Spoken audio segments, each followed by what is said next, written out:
सास को गुस्सा आता है। बहू, ममता बहू कहाँ हो? लेकिन सारे दिन की थकी बहू को ऐसी नींद आती है जैसे किसी ने भांग की गोली खिला दी हो। वो तो नहीं उठती। उठकर आ जाता है बेटा। क्या बात है अम्मा, काहे चिल्ला रही हो? अरे सो जाओ ना, सुबह की थकी है बहू। वो सो रही है, जोर से बोलोगी तो नींद खुल जाएगी उसकी। माँ को गुस्सा आ जाता है। फिलहाल तो सो जाती है, लेकिन मन ही मन ढेर सारा जहर बहू के लिए भरा होता है।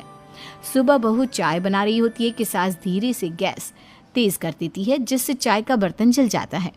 और जैसे ही बहू चाय का बर्तन उठाती है, उसका हाथ जल जाता है। मेरा हाथ जल गया। वो जोर जोर से चिल्लाकर इधर उधर भागती है कि सास थोड़ी देर में उसके हाथ में पानी डाल देती है। हाय रे बहू, क्या कर रही हो? पहली बार रसोई छुई हो क्या?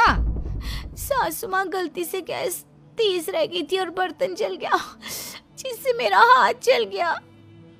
हाय रे, कितना गंदा दाग। छी छी छी छी, मुझे तो उल्टी आ रही है तेरा गला हुआ मांस देखकर। तू ना मुझे अभी साथ से खाना मत लगाना। बहू भी खुद का हाथ देखती है तो उसे भी रोना आ जाता है। कुछ दिनों के बाद सास की सहेली आती है। बहू चाय बनाकर लाती है। उसके जाने के बाद सहेली कहती है, बहू की सुंदरता ऐसी है कि कोई भी दीवाना हो जाए। वैसे तेरे बेटे का क्या हाल है? अरे वैसा ही है, बहू के पीछे लट्टू। क्या करूं, कुछ समझ में नहीं आ रहा।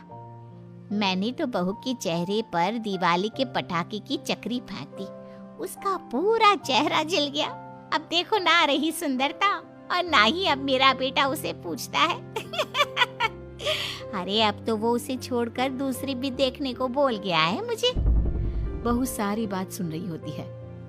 आंटी, एक बात बताइए, क्या भरोसा है कि दूसरी सही आए और आपके अनुसार रहे? देखिए आंटी, मेरी सासू माँ को गलत बात सिखाने की जरूरत नहीं है। हमारा परिवार साथ में खुशी से रह रहा है। देख बहू, मेरी सहेली की बेइज्जती ना कर, वही अच्छा रहेगा तेरे लिए, समझी? बहू नहीं मानती है। वो बार बार उनकी सहेली को घर से निकल जाने को कहती है। तभी सास की सहेली पास के चूल्हे से लकड़ी लाकर बहू के चेहरे पर लगा देती है। बहू जोर जोर से रोने लगती है। अरे ये क्या कर दिया? मैंने कहाँ किया, ये तो तूने किया। तू ही नहीं चाहती थी कि बहू बेटे के साथ रहे, भला मैं क्यों करूंगी? मैं तो चली, निपटो अब। बहू रो रही होती है, दर्द से चिल्ला रही होती है, लेकिन सास उसे डॉक्टर के पास नहीं ले जाती। तभी पति आता है। क्या हो गया ममता? ये दाग कैसे लगा? तुम कैसे जली? ममता कुछ नहीं कहती, बस दर्द से करा रही होती है। पति माँ की तरफ देखता है। हो ना हो माँ, ये पक्का आपका काम है। आप ही ममता से जला करती थी ना। देखना माँ, अब पुलिस आएगी, केस बनेगा, लेकिन पहले मैं ममता को अस्पताल लेकर जा रहा हूँ। सभी अस्पताल जाते हैं, जहाँ डॉक्टर ममता की सास से कहते हैं, आपने तो नहीं जलाया ना बहू को? अब ममता की सास के तो पसीने छूट रहे होते हैं। वो घबरा कर कहती है, ना ना डॉक्टर साहब, कैसी बात करते हैं? हम क्या जलाएंगे अपनी बहू को? डॉक्टर ममता के पति से पूछते हैं, देखिए, क्योंकि ये ससुराल में जली है तो मामला पुलिस का बनता है, तो आप पहले पुलिस को बुलाइए, तभी इलाज पूरा होगा। सास डर जाती है कि अब तो बच्ची जिंदगी जेल में ही रहना होगा।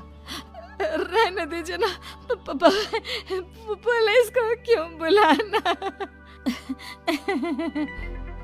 सारी हंसी खत्म हो जाएगी जब पुलिस के डंडे पड़ेंगे। बहू को जलाना भले ही बहुत आसान हो, लेकिन उसके बाद सारी जिंदगी जेल की हवा खाना। सास डर जाती है। पुलिस आती है। पास लेटी दर्द से करा रही ममता स्टेटमेंट देती है। तो क्या हुआ था? कैसे जली आप? ममता पास खड़ी सास को देखती है। बेटी बताओ, कैसे जल गई तुम? ओए, काका का किरण वाली शाहरुख, चुप, बिल्कुल चुप। सास चुप। सभी इंतजार करते हैं कि ममता क्या बोलेगी। जी, मैं खाना बना रही थी, लकड़ी उड़कर मेरे ऊपर गिर गई और मैं जल गई। सास बहू की बात सुनकर रोने लगती है। देखा माँ, कितनी समझदार है ममता।